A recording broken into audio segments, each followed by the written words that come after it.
Welcome to Crime Fighters, the Police and You. Today, in our discussion segment, we have a personality, a down-to-earth, astute police officer. Viewers, I'm talking about the Commissioner of Police in charge of Rivers State Police Command, CP Bala Hassan, FWC. Sir, welcome to Crime Fighters, sir. Hello, viewers. Yes, sir. You have been Commissioner of Police in charge, PMF. You have also headed a state before becoming the CP in charge of Rivers State Command. What has it been like since you arrived here, sir? Well, it's been quite challenging. The problem here is quite distinct from what we witness in other commands, in the sense that when I was in Edo State, essentially the challenges were more of armed robbery issues. But here you see, apart from militancy, another new phenomenon is the issue of kidnapping. But glory be to God, since my arrival, we're trying to get on top of the situation. Sir, you have told us about the type of crimes and criminality that is prevalent in Rivers State. Armed robbery, kidnapping, and things like that. Sir, do you have any constraints, anything militating against effective crime fighting in the state, sir? Well, of course, yes, because as you are aware, Rivers State, from the name Rivers, it's a littoral state because it's has boundary with water. When you are in other states like Edo, it's not essentially a water state, so most of the operation you do is on land. But here, somebody can come and commit criminal activity and use the waterway and escape. These are some of the challenges because we need to reinforce the marine. We need to rely more on the Navy to assist us in policing the waters. So these are some of the challenges. It's a littoral state. We should expect many criminal activities come from the water. So these are some of the challenges. Beyond that, we have some few challenges which I think the state government is doing enough to assist us. Recently, they gave over 38 patrol vehicles.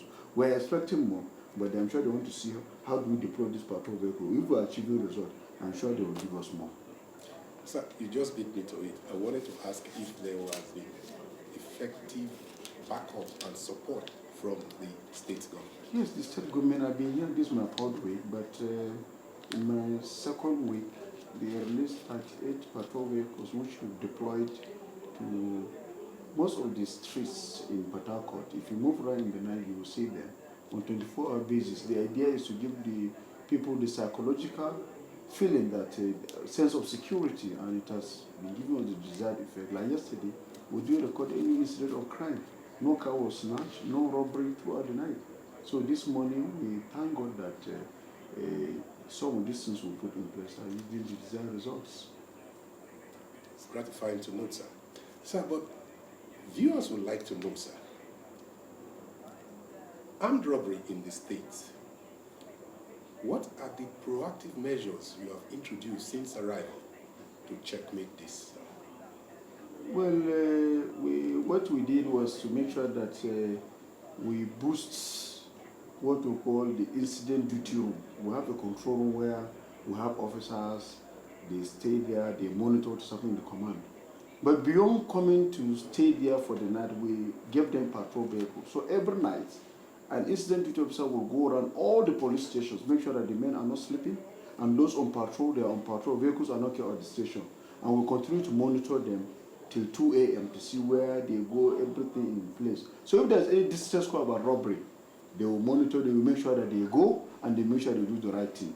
So with this one, the Action Commission operation is out, the suit operation squad is out, the Thunder patrol vehicles are out, the command duty officer is going around all the police stations to ensure that the men are at alert. So that will help us in no small way in checking the menace of armed robbery, because when it happens, we are there in time. So with this one, I'll make it difficult. We didn't give them operation space. It has helped tremendously. Sir, you have effective motorized patrol. Are you satisfied with the level of communication facilities available to your command? Well, no, but yesterday I've talked to His Excellency. He said he will help us so we can communicate places like Bori, out the outskirts. But within the town here, I can communicate Elungwa, I can communicate Trans-Amadi, most of the police stations. But when you go outside the state like Rumuji, Omok, it's always difficult to get because so you need a more powerful communication equipment. I'm sure the state government will work on that. Very gratifying to note, sir.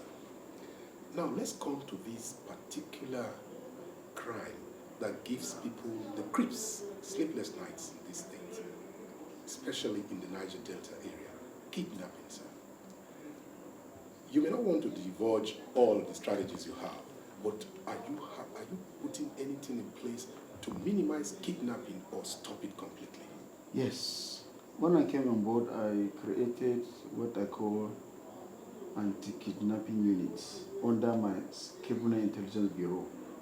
I co-opted some officers from the anti-terrorism squad, then men from CID, then men from the Mopol 19 squadron. They enter a patrol vehicle, they go around this area that are more prone to kidnapping. That is to say schools, supermarket and churches.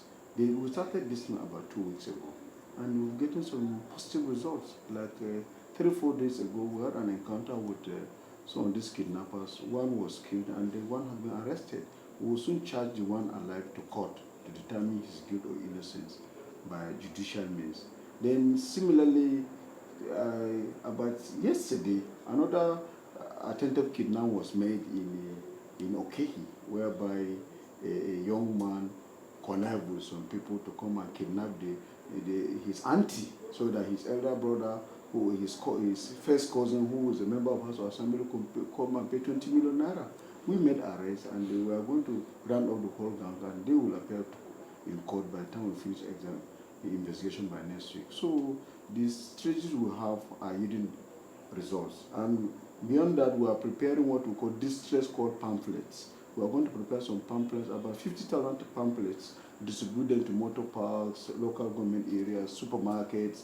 Our numbers will be there, the CP's number will be there, the AC ops, all the stakeholders, all the DPOs and the area commanders, so that any person who is in distress can call.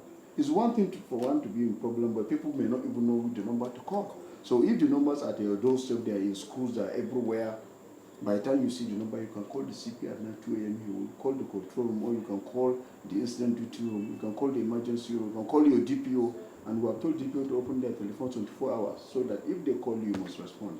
And we'll be checking on this, because at night we normally call the DPOs around and find out who doesn't take call. From there, we know that you're not serious to work in Port Harcourt. We'll move you out. Thank you very much, sir. Sir, we know that these kidnappers, the moment they strike, they are sometimes using speedboats and they go into the creeks. Do you have effective patrol system, the marine system, to handle those creeks in conjunction with which other agencies? Well, it's not true that these kidnappers, when they run to the creeks. The ones we're having, they are doing on the upper land. Okay. Like I told you about Okrika. Okrika is not on the border, it's not in the littoral place, it's not in the water. It's on land. But some of them infiltrate from neighboring states. They are turned into, it's a criminality, it's no more a Niger Delta cause. Because somebody who can kidnap a 2-year-old boy and say he will looking for 20 million naira is not fighting for any cause. That is an absolute criminality. And that person will be taken to court. We have cases where they kidnap a 2-year-old boy. We've made some arrests and we are going to charge them to court. So they don't just kidnap and run to the water. It's not true that the kidnappers are coming from water. Now it's an all-commerce affair. Some people think it's an easy way to make money, but I'm going to warn them that any person arrested now, there is certainty of arrest, certainty of prosecution, and certainty of conviction. And when this is done, people would be deterred from committing crime. It's no more a profitable venture, because if you do it, we are going to catch you. We are collaborating with MTN, Globalcom, so that they will give us, because once you kidnap, you must call to ask for money. Through your telephone number, we'll be able to trace you and get you arrested. And once we arrest you, you know the consequences. Definitely, I've seen the CJ of the state has assured me any kidnapper that is brought before him and once you can produce the evidence available, either circumstantial, real, documentary, you'll be able to convict that person and send him to prison. That's why he belongs. He doesn't belong to a civilized society. I think viewers will find that very gratifying. The strategies you are putting in place now to reduce these incidences of crime and criminality in the state. Just a minute, sir.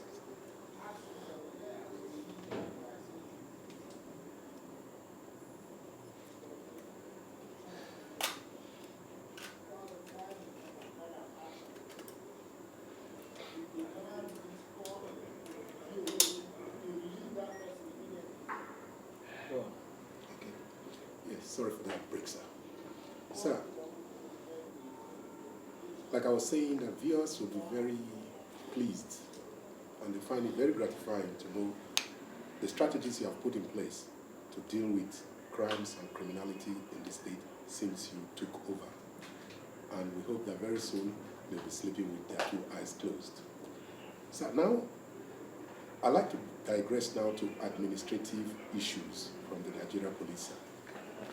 Recently, the Inspector General, some time now, has directed that all allocations to the state's commands, 60% should be shared down to the DPOs so that they can run their divisions without demanding for money for biro, for stationaries from complainants who come to lodge complaints at the police stations.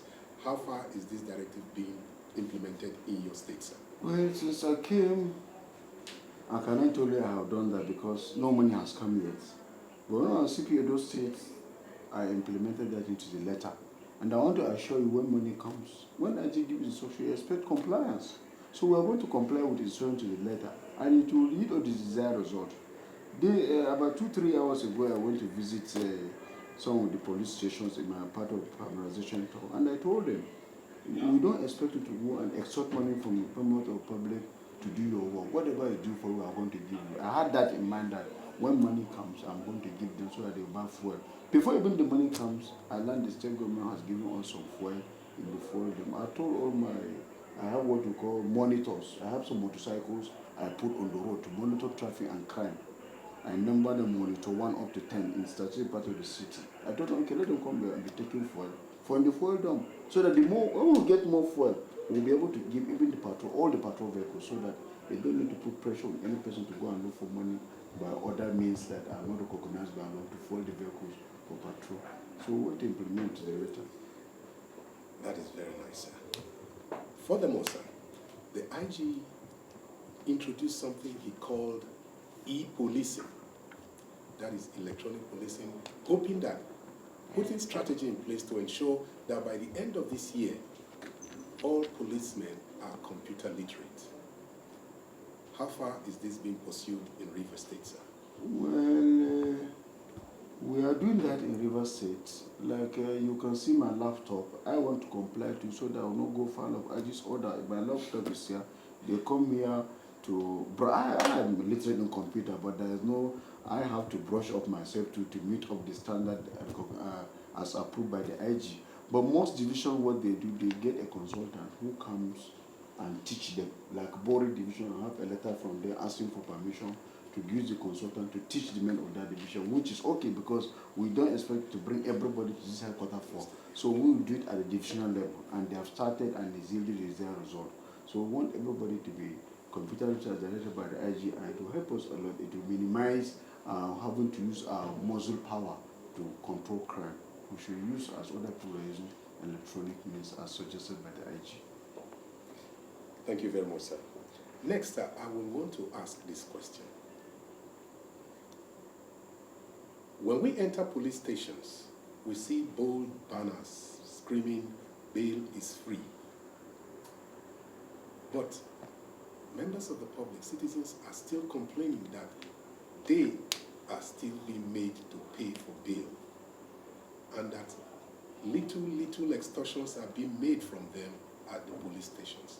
Sir, do you have any mechanism in place to check these? We know that the state command may want to try, because of the IG's zero tolerance to corruption, the headquarters may want to do it, but there are still some bad eggs that will not want to change. Do you have any mechanism in place to deal with these people, sir? You see, it's one thing to put a mechanism, it's another thing to lead by example. Anywhere I went to see the DPOs, I told the men, look, there is no DPO who will come and tell you that he's collecting money on the name of the CP. CP did not send him. In the presence of the DPO and the CP, so that nobody should go and use another way to go and force this man to go and collect money for bail under the gather. Because the general belief of the public that this money they collect from bail, they send it to DPO, DPO send it to Era Commander send it to the CP, and so on and so forth. But we have to dispel this thing, to tell them that no, we don't send them. And that is why these incentives come from the IG must reach down. Because if they bring money from the IG now, and corner it in the headquarters, the DPO doesn't know what to do. Then you'll be concerned to get money by other men. But when the money comes, we'll pass it to them. And anytime allocation comes, I make sure that the junior officers get 60% of the allocation. We pay them. So that the senior officers have lesser problem, they can know how to paddle there. But when there is allocation to pay night allowance, other things, we always consider the junior officers so that they reduce the burden on civilians who come to lodge complaint. We have told them one time with that number. Beyond that, we have created what we call Anti-Corruption Unit, ACU, headed by Chief Superintendent of Police, a woman. And you know women generally, they have their zero tolerance for corruption. She goes out in plain clothes. I give her a new patrol vehicle that she goes and checks these our men on the road. So with all this one now, we put things in shape. And also, this our telephone number we give them. If they stop you on the road. Right. Sir, we were talking about the mechanisms you have been able to put in place to check extortions at the divisional levels. Would you like to continue from this? Yes, as I told you, we have the anti-corruption unit, and beyond that, we've been talking to the men wherever we visited that they should turn a new leaf. At least these regional police have improved their welfare tremendously through improved salaries and allowances. So to whom much is given, much is expected. If they work hard and transparently with the police reform committee, they will get more. But where the people are still crying that things have not changed, definitely the government will not be predisposed to get us a better deal. So we are hopeful that we have to change by talking to them, let them change their attitude so that anything good coming for us, we'll get it. Sir, the present dispensation under the leadership of Sir Mike Mbama Okiro, the Inspector General of Police, has done quite a lot physically that people can see regards welfare for officers and men of the Nigeria Police Force. The last time at Obudukato Ranch, he also gave a directive that henceforth, all commissioners of police, because of the stressful nature of policing at the top, that all commissioners of police must go on leave as at when due, and that they must also submit a medical report to his office once every year. What is your view on this, sir? How do you see this? Well, it's a very good development, because when you work with that leave, it's likely that you can have any sort of a health problem. Medical exam, ordinarily, without even the Inspector General of Police saying that, any person who crosses 40 years should be checked at least once in a year. They should find out his blood pressure, his ECG, all of that to be sure that things don't get out of hand before you go to see a doctor. So we've been doing that, but with this one, by the age, you know that we have to carry it out religiously now. Like we are going on leave, like November, I'm taking my leave, I'm going for Chief of Police Conference in America. After this, I will go to London and have my rest. Then come back, I'll be rejuvenated and give better service to my fatherland. It's a very good development. Thank you very much, sir. Thank you. Now, to round this up, sir, you have worked very closely with the present Inspector General of Police as Commissioner of Police in charge, PMF. You were reporting directly to him all the time about trouble spots around the country and things like that. You've been Commissioner of Police in Edo State, now Commissioner of Police in Rivers State. Sir, the man Okiro, how do you see him as a boss and how do you see his administrative style? Well, his administrative style is positive. As a boss, he's excellent. He listens. He's humane. There is nothing good you carry before him that he will question. He will approve it for you. He motivates the men. I recall when I was CP Edo State when my anti-robbery squad foiled the what I call the Great UBA robbery, whereby they kill all the 9 robbers, recover 10 million naira, recover sophisticated weapons. The insurrection of police promoted 41 of them. It has never happened in the history of this country. All of them were promoted. That is why today it's no armed robber went back to go and rob in Benin, because the men are motivated. In the same token, you know that the day you came here, our own men here, these bullion bands that are attacking people in Abia State, entered this our state. We tried to reenact the Edo feats. One of the robbers was killed, one was arrested. We recover close to 38 million. They are still counting the money as we are talking here. Well, GPMG machine guns, 2 were recovered. We have about 7 AK-47, about 5,000 ammunition, chain bullets, and the money we recover is more than 38 million, although we have not counted them, but I'm sure we'll be close to the region of 40 million. They're still counting the money. So with this feat, we are still expecting the IG to motivate these men, because when it happens, you will see that everyone will be charged, then Port Harcourt will be safe. So through his motivational attitude, he makes people to work because there is a reward. But of course, if you do something bad, the IG Okiro will punish you. That is the IG. He is humane, but he doesn't tolerate laziness, he doesn't tolerate bad things. But if you do good work, sure you'll get a reward. He has been given reward. That's why we had the best Christmas and Salah celebrations last we had in this country. No rate of robbery, everywhere was calm. And I'm sure by this December, we want to promise the good people of Nigeria or the good people of River State that with his style of leadership, they are expected to enjoy a very peaceful Christmas, and for the Muslims, they are going to enjoy a very peaceful Salah celebration. He's an excellent man, down to earth, very, very humane, and ready to listen. He's a motivator, a manager of men and material, an operational man to the core. Of course, those of you who know him at CP levels, and that was his turning point. We love him. I'm sure he has succeeded and he will do more for us. He is 1 year old in office now. The Inspector General, Sir Michael Okiro, is 1 year in office. You are just taking over as River State Commissioner. Sir, what do you wish his administration as he goes into his 2nd year, and what do you wish yourself also? Well, it's my prayer that during his time, investors come back to Nigeria. The rate of crime should turn to, we can't get 0 crime statistics, but let it be so low that you'll be comparing us with other countries like Switzerland or these Scandinavian countries where crime are not known. That's my prayer. And I'm sure the way he's going to achieve it, because this housing scheme, they are building houses for policemen on retirement, the salary is being improved, the Presidential Committee on Police Reform were expecting something. What else do you need for somebody to work? Policemen are fantastic. We have the best brains. What we just require motivation. Because when we go to foreign mission, we perform very well. The one in Nigeria, which if you give us the tools, Nigeria will be the safest country in Africa and maybe in the world. And it will happen to the task of Dr. Sir Mbama Okio, CFR, MNI. Thank you very much, sir. Thank you, sir. Viewers, within the past few hours, we've been talking to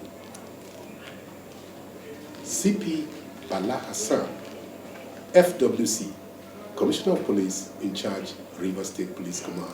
Join us again, same time, same station, next week. Bye for now.